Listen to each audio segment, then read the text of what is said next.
All right, here with Jonathan Kleck again. Last time we spoke, we got your testimony of going to This Is It in Houston, and your testimony in regards of being apprehended by the police, questioned, chased, all these different things, and you finally got your first marching orders, go to This Is It. You went there, got the message, hallelujah, praise Jesus, and you came back home. So where do we go from there? What happens next? So I'm gonna try and put kind of a little bit of a time frame on it. So that's 2002. This Is It. Sure, all that happened. It was right after Lou came back in town, went to This Is It, got my marching orders. So that's when I knew, so here we go. So that's when I knew, like in my heart of hearts, the whole thing that had happened to me, the alley, everything was the Lord calling me. There's no doubt about it. Once I went to This Is It, yeah. I knew that I had been called by the Lord. I knew I'd been called in the alley, and when Michael told me, learn to trust that little voice, that was actually when I was at this Travis Park, the second encounter with Michael, when he told me that. But anyway, I knew it then, but then it was solidified when I listened, start driving towards New York, and I did what he said, put on all black, told Lou to put on all black, and then we ended up at This Is It. So after that was 2002, shortly after I was released, the night I was arrested. Sure. So then just to fast forward, after that, I married Lou. Without getting into all the wild other details, I was filing for custody of my other children that I had with Marina, and which I won, I prevailed, which was in itself an absolute miracle. And Lou and I were together, and we had a child also, but all the drama and everything that was going on, and Lou's inability to actually have a conversion. She was reading the Bible, she was doing all those things you think a person that's a Christian would do, but you could see she wasn't, it wasn't working. So all these manifestations that you were seeing, and she was also there a part of, it just didn't have the same effect on her. Well, she just couldn't, she wasn't converted, and so she was trying to, I could tell it was really heartbreaking. She was trying to be part of the whole thing, okay, yeah, let's do this, and then you could see she didn't really, in her heart, believe it. But she saw so many miracles, which brings up a really good point, because one of the first miracles I really had to step out on was my son Trinity. His eye, he had a clogged tear duct, and the doctor said that it was so bad that it was going to damage his optic nerve, and he would lose his ability to control one of his eyes. And they said that they had to stick a wire down in it and fix it, and they scheduled surgery for it. And the Lord told me absolutely not, stop the surgery. Oh. So yeah, that's pretty wild. Yep. So my mom and my dad's a doctor at that point, and my mom, they were livid. They were freaking out. So they were freaking out, and I was saying, no, the Lord told me don't do the surgery, it won't go well. And so I told Lou. So Lou had already seen so much supernatural stuff. She was around me all the time, and you see the miracles roll out all the time, right? Mm-hmm. And they're not explainable other than they're miracles. Right. Yeah. And so Lou was seeing that, but when I canceled, I said, I'm canceling the surgery. And she told me, and I'll never forget the way she told me, she said, okay, here's the deal. When our child has one eye that looks one direction, because he can't control the nerve, and one eye that looks the other direction, I think they call it like a Google eye or something, or a floating eye. She said, you're going to explain to him when he's getting harassed by little kids at school. You can explain to him. Sure, so the consequences of not getting the surgery would result in that Google eye one drifting around. Yeah, like, it's all on you, Johnny. Sure. And what I told her was, I said, look, Lou, you've seen the miracles. You've witnessed them. I trust God more than I trust a doctor. And if I know that I heard from the Lord to cancel the surgery, then I'm going to do what he says. And I recently did a little video on it, about the process. And I won't go through the whole process because it's on a video, but I canceled the surgery. And then within, I think it was like a week and a half after doing what the Lord had told me to do, which you could maybe put a link to that video. Sure. When the Lord literally led me through a series of steps. And when I did what he said, when I followed his steps, there was a little, looked like sleep, or it looked like a maggot in the corner of Trinity's eye, right here. And I reached and I pulled it, and it just kept coming, and I held it with one hand and I pulled it with the other hand, and it just kept going, and it popped out, and it was about that long, and it was just hardened, wet mucus that had solidified, but it was still real slimy. And that's what was stuck in his tear duct, and I pulled the whole thing out, and his eye was, wow. And then at that point, I was just like, okay, I am absolutely hearing loud and clear, because everything he told me to do, I did, to clear that tear duct. And he gave me very specific instructions in very unique ways. Wow. And so then after that, just getting past all, just to bring you guys up to the future without getting into all my personal life. I had filed for custody of my other children. It was a long battle, but I won custody. It was impossible.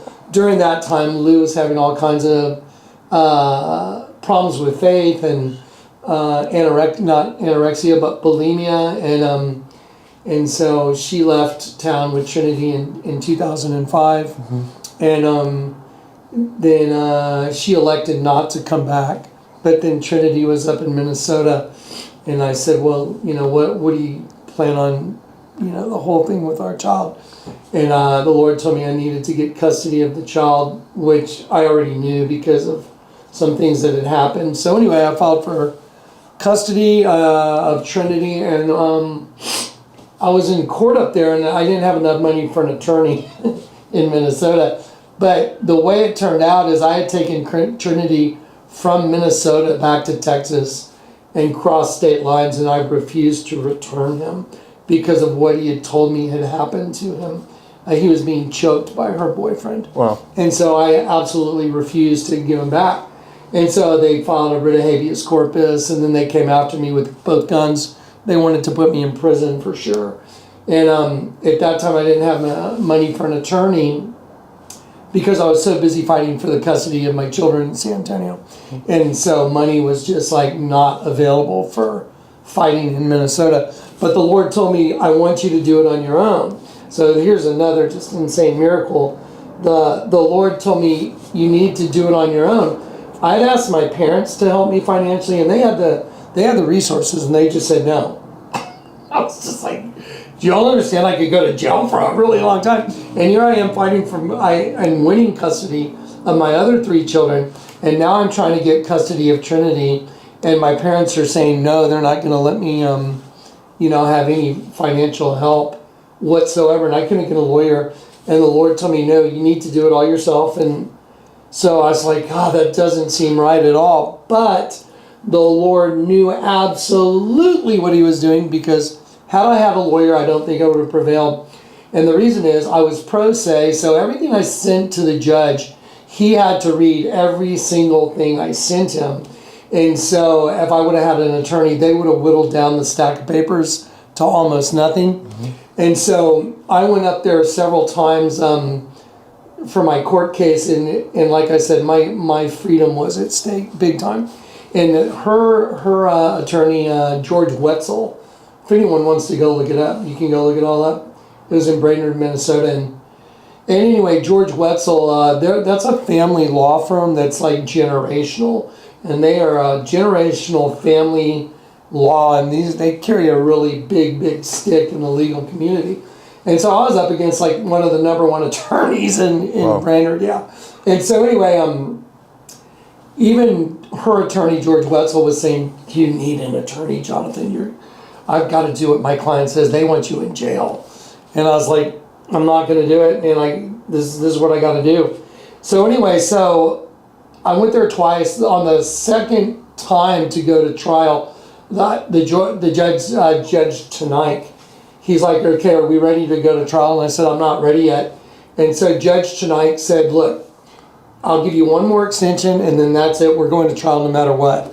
So the next time you show up here, you're going to trial, and that's it. Yeah. And so I went home and, of course, pleaded my case to the Lord. Like, please. And he showed me exactly what to do, and I filed a huge filing with the courts up there. And I had taken Lou's affidavit, and everywhere she had said something that wasn't true, I went and documented it, bringing documentation and proving and highlighting every aspect that was not true in her affidavit. And that actually became what's called aggravated perjury. And so she was looking at aggravated perjury as a possible outcome if she was to lose. And so once I filed that, Judge tonight sent me a letter back, and I'll quote roughly what she said. She said, Mr. Kleck, I have received your voluminous document. That was the beginning of the paperwork from Judge tonight. He said, I received your voluminous document because it was about this thing. I just stacked everything on I could. I sent it to him. But he believed everything I said, because he said, I've received your voluminous document, although it is not properly before the court, because the legalese wasn't correct. He said it's not properly before the court. And he said, but according to the lees versus lees, or some case law, and he cited some case law. He said, if you follow these procedures and you do it within 30 days of the receipt of this letter from Judge tonight, you may open a new case for custody of your son, Trinity Kleck. And I did not understand at all what it meant. I'm like, what does this even mean? So I went to my attorney here in San Antonio, which was Jeffrey Bernstein. And I said, Jeffrey, I don't understand what this means. And he read and he goes, whatever you did, this judge totally believes you, because he outlined the case law and he showed you exactly what to do, because he believes you. And if he believes you and she committed aggravated perjury, then she's in huge trouble. And so after that, I rewrote the whole thing up, and I got it properly before the court. And after I did that filing, within a couple of days, I got a call from Lou, and she's like, if you give me your word you'll never try and keep our son from me, I'll throw in the towel and I'll just give you custody. And I said, you have my word. I never even made her pay child support. So even though that wasn't part of the deal, I just never did. And so anyway, so Trinity came back. So I ended up with custody of all my children. And I was a single dad with 4 children. And then I was doing a whole lot of very creative things to keep the whole thing moving forward, with 4 children and work and 3 different schools in different places.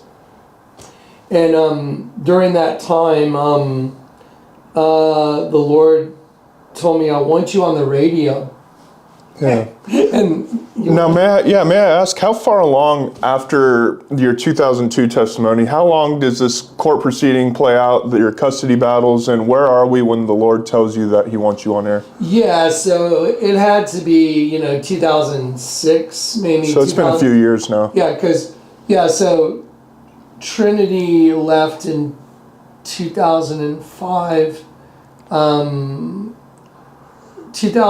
2006, around there, 2006 or 7,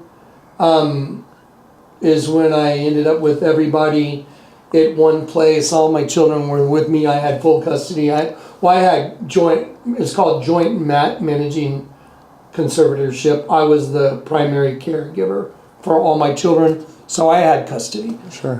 They could still see their moms and all that. I didn't have a problem with any of that.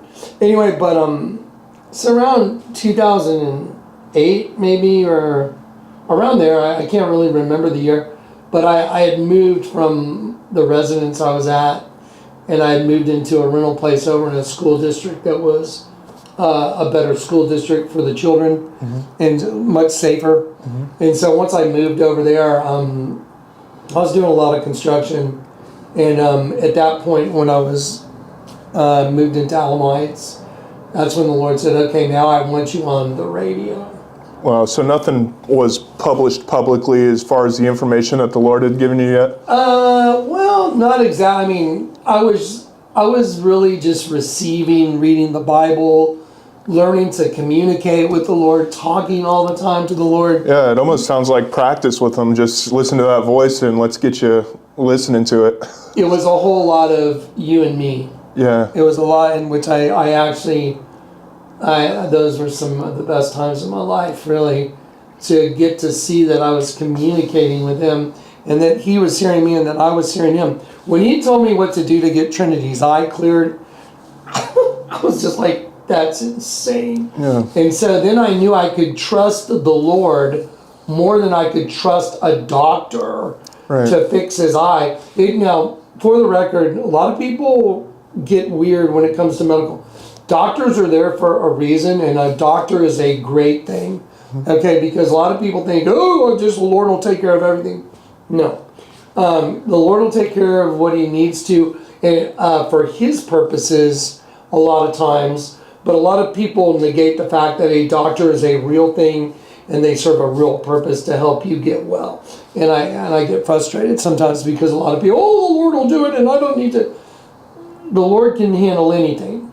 However, doctors are there for a reason. Yep. Okay, but on the case with my son, he told me specifically, do not do the surgery. It could turn out bad. And I found out actually that during those surgeries, sometimes they do go bad, and one of the results is the optic nerve gets damaged, and then the kid ends up with a Google eye anyway. Or they clear it, and it closes back up, and then sometimes they have to go in and add a stent, but it can require more surgeries. Mm-hmm. And what I did, what the Lord led me to do, it just cleared it, and his eye's been fine ever since. Yeah, it seems like you were compelled to take some really big steps of faith. I mean, not getting surgery for your kid, defending yourself in court versus, I forget the names, but those big lawyers. Yeah, the Wetzels, George Wetzel is his name, and they're in Brainerd, Minnesota. Yeah, that sounds about above anybody's pay grade, frankly. But yeah, it was terrifying. It was, because I knew they were going to try and lock me up for, it could be like interstate kidnapping. Yeah. Because if you take a child, I went up to Minnesota. I hadn't seen Trinity. He left in basically August of 2005, and I hadn't seen him. Mm-hmm. And then I went up and I went up and picked him up and brought him back to San Antonio. She let me bring him back, and then she claimed that I had taken him without any agreement, which is not true. She actually wrote it on a piece of paper. Oh wow. Yeah. And so it looked like I was the big bad wolf, but he had been choked several times by her boyfriend, who was in the process of getting divorced, and he was. I got all the information on him as well, and he had a whole lot of stuff. A whole lot of baggage anyway. So. Yeah, so now not only are your parents turned against you, but your two, what should I call them, ex-girlfriends? I never married Marina, and I told Marina that I would never, ever marry her because everything that came out of her mouth was a lie, or potentially a lie, and I could never, ever believe anything she said because she was willing to lie about birth control knowingly in order to purposely get pregnant to stop me from going to sky surf. Yeah, that's the thing about a lie. It does quite a bit of damage. Lying, just for the record, lying is the single most destructive thing I know. A lie is more destructive than a nuclear bomb. It's more destructive than anything I've ever encountered. And it can destroy any relationship. It can destroy the entire world. A lie. A lie is the most horrible, horrific thing there is. And if you are lying to someone about anything, you need to tell them the truth and come clean and never lie again. That was the watermark the night I got saved. The Lord showed me, turn the word nylon upside down, and it was no lying, N-O-L-Y-N. And I heard the Lord say, for you to do what you're going to do for me, you cannot speak 1% lie. You have to tell the truth all the time, under whatever circumstances. Yeah. And that's, you can also, if people are asking you questions that you don't want to answer, you can say, you know what, I don't want to answer your question because I don't need to. Very fair. Yeah. Yeah, so thanks for taking those sporadic questions. So I'm just curious, it's fascinating. So now you said the Lord, radio. Yeah, he wants you on air, like live? So when he told me he wanted me on the radio, I was terrified. Yeah. Now, the weird thing was I had been on the radio before. I was on a Liberty Broadcasting Network, and there was a radio program that had me on regularly. I was like a regular speaker all the time on a radio program. Gotcha. And I found out, it turns out that a lot of people were sending donations to this guy. His name was CJ. And they were sending them to me, and it was just a gift. And they were gifting this radio station that was using just me and one other person. And they were just keeping all the money, never said a word. Oh, wow. And I didn't know this till much later, but it was called Liberty Broadcasting Network. But anyway, so I'd done the radio, I'd been on radio before, I'd been on radio regularly before in the past, but I did it for free, just for the labor of love, trying to help people get set free. But then when the Lord told me, I want you on the radio specifically, one of the guys I used to skydive with, who was a videographer, his name was Trey. He had gotten into the oil industry, and at that time it was booming. Very few regulations were going on, and he called me up and he wanted to hire me really bad. He said, "Look, JK, I'll start you at $7,000 a month. I can move you up really quick. I can move you to $10,000 a month within like 3 months, no problem. Wow. I'll give you per diem, I'll give you travel." So with just the initial package, it was, you're looking at 7,000 to 8,000, 9,000 a month starting, Yeah. and then going up to about 15,000 a month. And he had offered me that job, but the problem was I had to leave San Antonio fairly regularly to go check on rigs in Louisiana. So I was going to be on the road a bit. Mm-hmm. And that would require me having like a live-in type nanny situation because I was a single dad with 4 kids. And so I needed someone that could live in and keep an eye on the children. Right. So then I decided to have a chat with the children. Mm-hmm. And so here's a super awesome testimony. So can I just tell that one now? Please, yeah. Yeah, okay. So anyway, so there I was just really trying everything I could do to make it happen for 4 children and myself.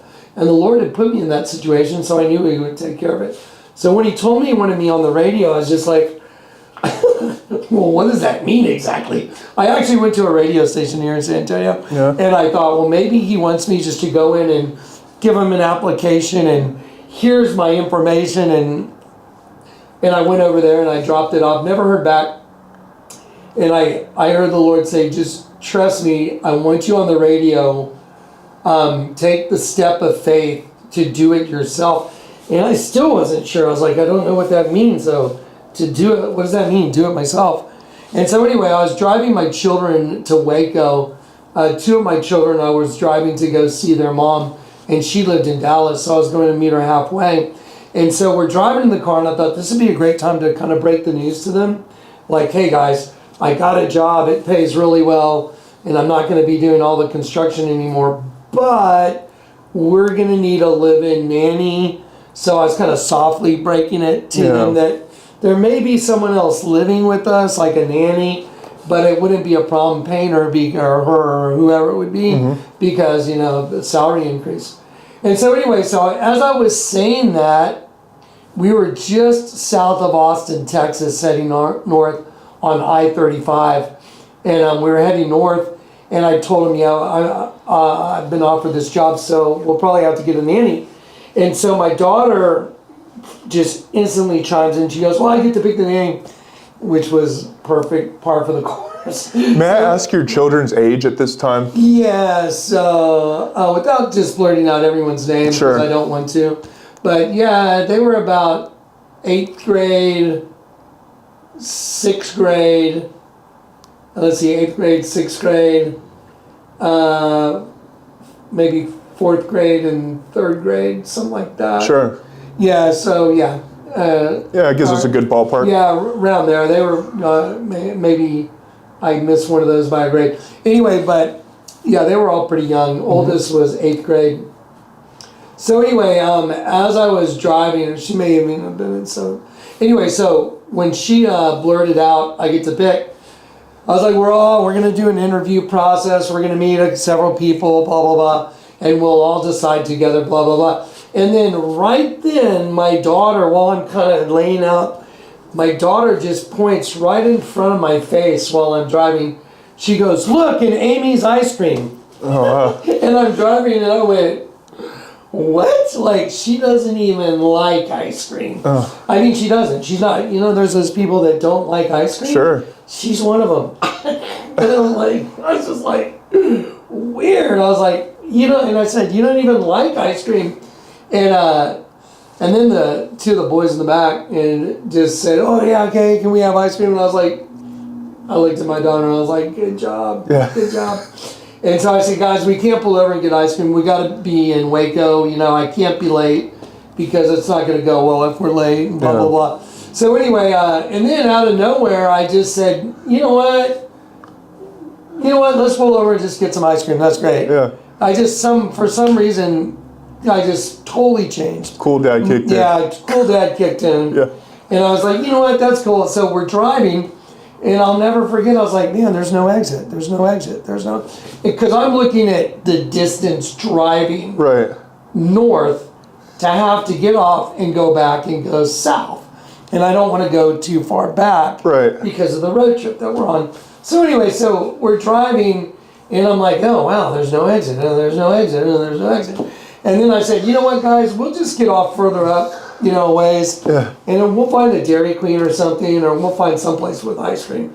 And they were okay. The boys were like, "Oh, okay," which made it really easy to get out of it. So anyway, then all of a sudden there was Slaughter Lane. And the reason I'm mentioning these, you can go on Google Earth and check the story out that I'm telling you by just going on and looking at the landmarks I'm going to draw. So anyway, so I got up on Slaughter Lane. I went over the highway so I could go southbound. And there was I think a Kentucky Fried Chicken there and a Chinese buffet thing or something. And my daughter was like, "Dad, can I get something like regular food? My stomach's upset." It was like girl time of the month. She had just begun that, and I was like, "Yeah." So I was like, I gotta get my daughter for sure some food because she had started her period, whatever, and she was using it as a way. I need to get something. Some real food right now. Man, it's serious. I was like, okay. So anyway, I'm like, okay. And so I kind of made a joke about, I think it was either Kentucky Fried Chicken or Church's. And then as I went over the highway and turned left on the access road, there was a Johnny Carino's Italian food. And Johnny Carino's is I think maybe a nationwide sit down, eat Italian food dinner type place.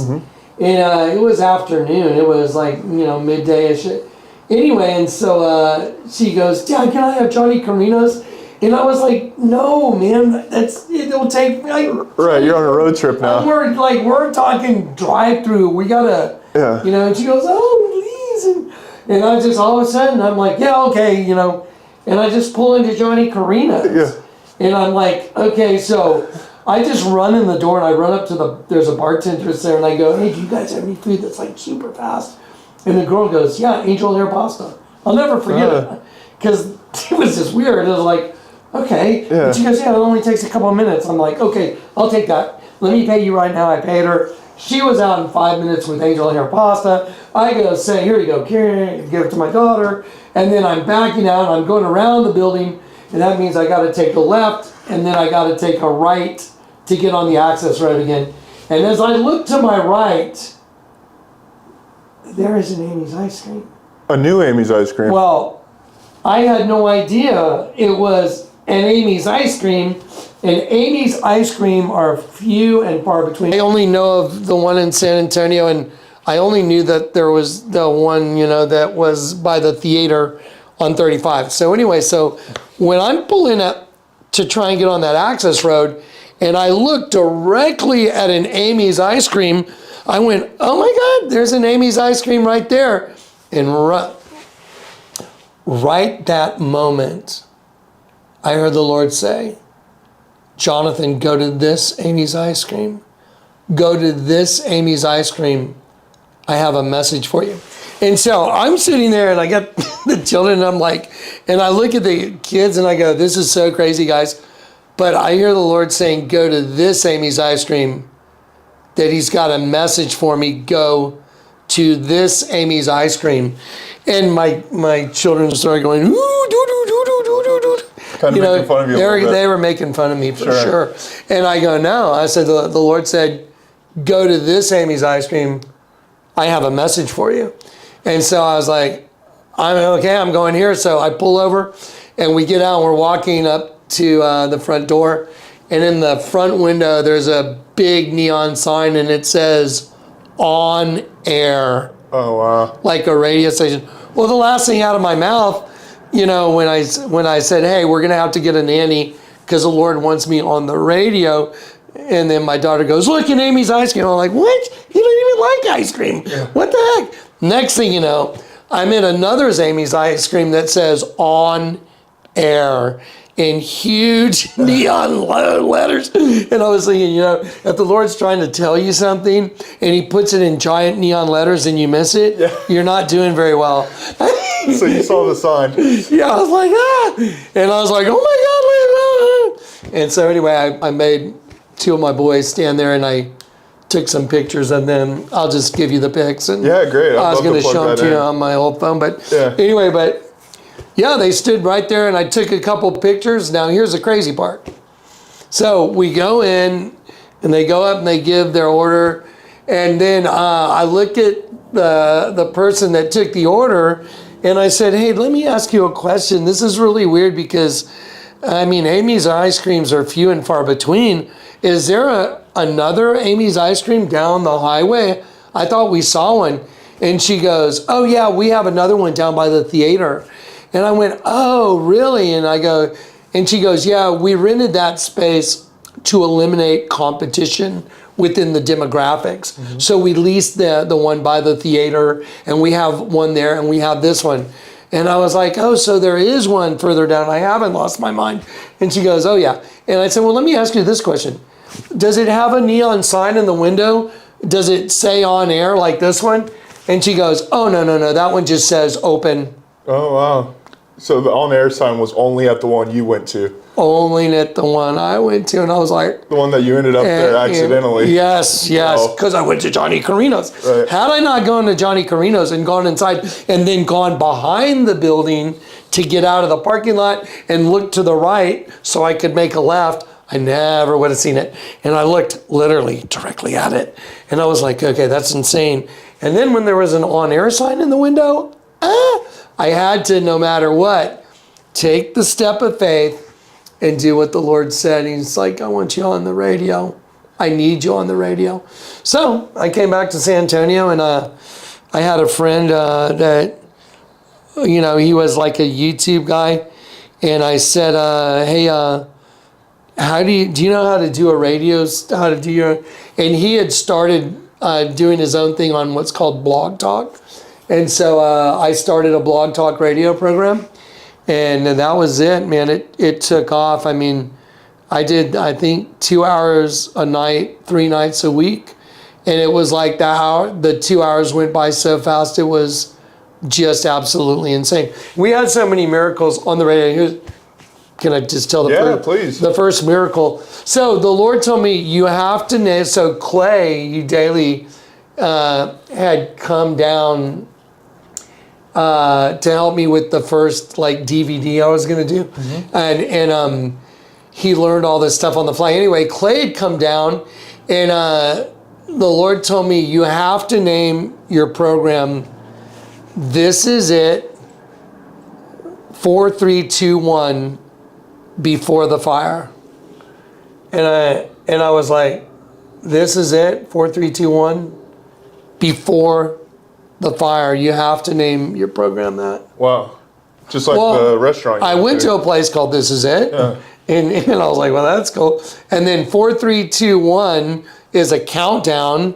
And then Before the Fire, because the night I got saved, I knew there was a fire coming to destroy everything. And it's just like I knew, it was instilled in me. So anyway, I was like, oh, okay. And so that's what I did. And the very first night that I did the very first show, and this is all findable, it's all part in the Kleck files. I would take callers. So I had a call doc where you could call in and ask questions, and people could call in and talk. I'd put people on regularly. I'd let all kinds of people call in and ask questions. So anyway, so the very first show, the very first night, my call doc exploded, and I was like, because all these numbers were just going, one section of my screen was just going. And this is the first time? The very first show. So you're getting all these new calls. And I don't even know how to really do the whole thing yet. I don't even know how to handle all the equipment yet. I'm like, and my call doc is just going, bing, bing, bing, bing, bing, bing, just rolling. And then all of a sudden I hear the Lord say, someone is going to get saved right now. Someone's calling in right now. Tell the audience. And I said, oh, guys, this is crazy that I hear the Lord saying right now, someone's calling, someone's going to get saved right now. I hear the Lord saying someone's calling in to get saved, to give their life to Christ right now. And, so anyone could have heard that and said, oh, I'm going to be that person or whatever, right? Mm-hmm. And I'm like, well, which phone do I pick up? Right. And they're just rolling. And so there was this one phone number that looked really different. Mm-hmm. And that's the one. So I'm like, you want me to get that one? Pick the one that looks really different. It was coming from overseas. Well, I think the program was like at 8 o'clock at night. And apparently it was coming from England. And I picked it up, and the lady's name was, I'm like, hello, okay, hey, welcome to This Is It. And I said, who am I speaking with? And she said, she was British, and she said, this is Yvonne Orr. And I was like, oh, well, and she was just like, oh, I just heard it was that I wanted to give my life to Jesus. And it's just, I can't, she was just like pouring it out. So I prayed with her, and she, she just laid it out there, and she's like, yeah, I'm accepting Jesus right now. And the Lord told me to look up the meaning of her last name. Mm-hmm. And the meaning of her last name is fire, or like the fire within you, and before the fire. So wow. I was just like, that's insane.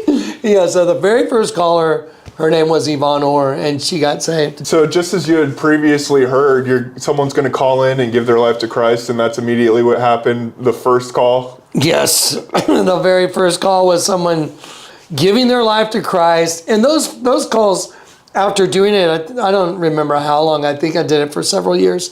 Those calls, those were kind of few and far between, where someone would just call in and say, I want to accept Christ right now. I mean, it wasn't like we had altar calls or anything. Sure. I mean, I would encourage people, if anyone, wanted to profess Christ, then you should do it. But the very first caller, and her name was Yvonne Orr, fire. Mm-hmm. I was like, okay, that's the Lord. So then I knew I was doing what the Lord wanted me to do.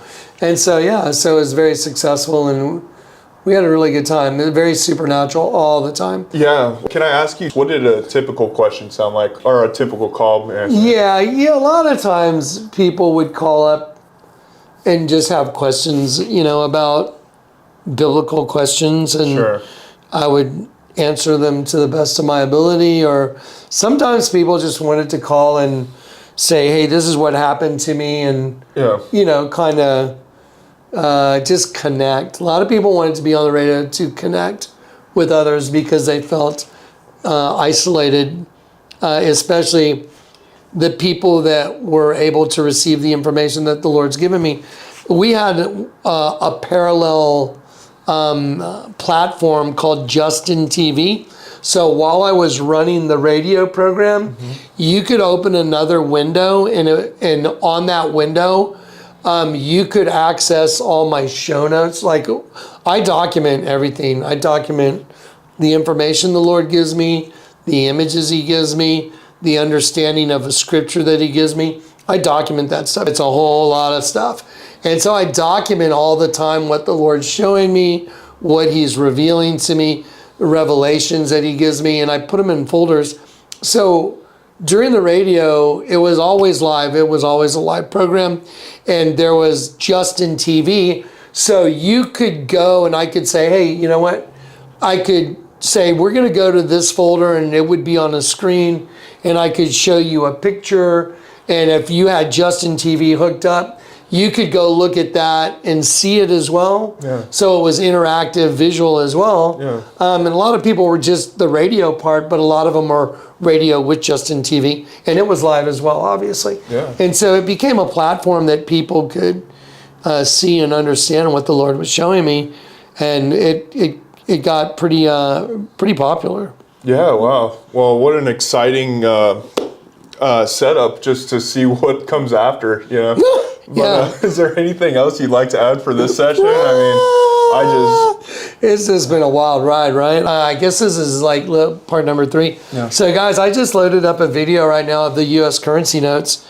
And, you know, maybe if we have, I don't know if we have time for the next interview before everything happens, maybe, but you never know if we have tomorrow. But here's the thing. The U.S. currency notes and the agenda that's on the U.S. currency is one of the first things the Lord showed me. Remember that, to see the Twin Towers. Someone showed that to me. But then he let me discern the Pentagon was on the back of the bill with the Twin Towers. Then he let me see that the old 20 has the federal building bombing on it, and then Hoover Dam. And then he let me prophesy, you know, in 2007 or 2, right before Obama became president. And on that prophetic utterance, the words that came out of my mouth, they match new images on new U.S. currency notes. And then in the past couple of days, Zach saw this. I ended up with an old $100 bill, and I folded. I did the folding pattern, and I looked at it. I'm like, oh wow, I can tell it's water coming through between the buildings. It looks like water meandering, and I was like, wow, yeah, it looks like water just meandering, coming out of the ocean, coming in between the buildings in New York. And then all of a sudden, I went, oh my God, it's the head of like an alien, like Akhenaten, and it shows that head just kind of like it's arriving, like it's coming in with the water is the best way to describe it. So I've got it on my desktop, I've got it in a program, and I've started putting pen to it. It's a head of an alien. And isn't that weird? Like in the past couple of days, I've been doing that, right? Yeah. And this is when all the UAP, and now today, they're saying, oh, well, Trump and Israel's been in touch with the Galactic Federation. It's like, okay, I wonder what the odds are, like 1 in 0. There's no odds. It's like, hey, I want you on the radio, and I end up at Amy's Ice Cream, and it says on air in the window. There's no way. You can't be having a conversation with your kids, and within a couple minutes, you're standing in front of a neon sign in a window that says on air. And by the way, that on air sign that was in Amy's Ice Cream, it was identical to my screen on Blog Talk Radio. Oh, really? Wow. I was like, it's like here's the artwork for do us a neon sign based on this. Yeah. I was like, holy moly. Yeah, it was the same font. The on air was the same font. Yes. All right. Thanks, guys, Love you for guys. joining us. Love you guys. All right. All right. Cool. Thanks.